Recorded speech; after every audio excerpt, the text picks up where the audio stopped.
Noong Biyernes 5 ng Disyembre, tinanong si Claire Castro, ang press officer ng Malacanang, tungkol sa madalas na pagbisita ni Pangulong Ferdinand Marcos Jr. sa mga military camps.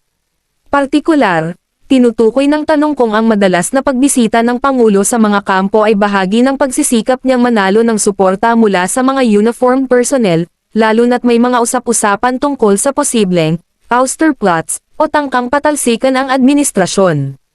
Sa kanyang sagot, sinabi ni Castro na walang mali o kakaiba sa madalas na pagbisita ng Pangulo sa mga kampo ng militar.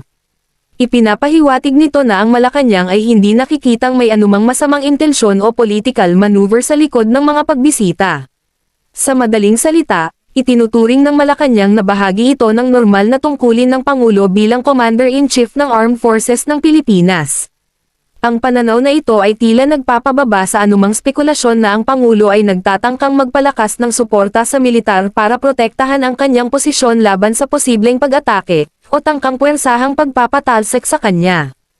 Ipinapakita rin ito na ang Malacanang ay nais ipakita na ang relasyon ng Pangulo sa militar ay formal at propesyonal, hindi politikal.